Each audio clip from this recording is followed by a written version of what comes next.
What makes effective STEM education?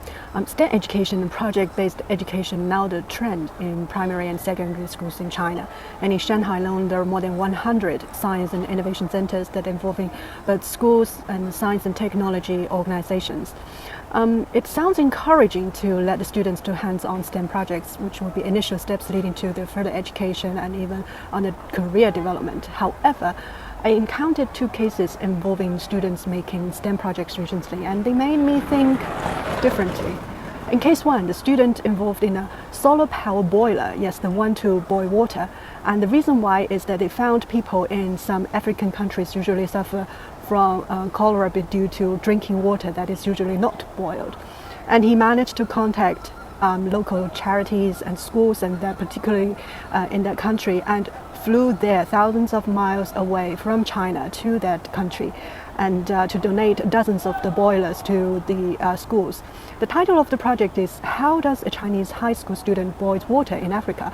A project perfectly involves geography, biology, humanity and engineering, and etc.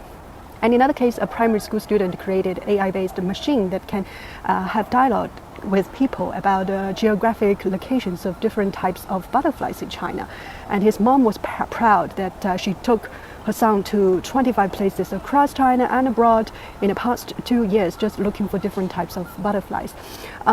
I was surprised by the wide geographic locations of these projects, as well as the intensive efforts behind it involving the parents, schools and organizations. One thing in common of the two cases are that these students are in schools that are usually with the target of high school and university educations overseas.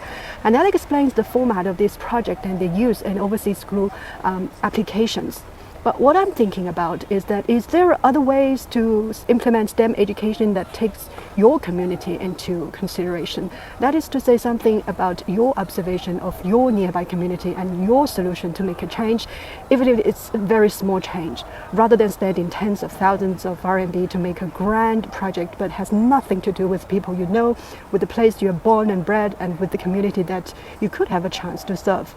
The students in the two cases must be proud of their projects. They do put a lot of efforts in it, and of course they turn out to be shiny and even fancy application materials for their further education. But if I'm a parent or teacher of these students, I would also try to guide them to look around in the nearby community and touch the earth and think again.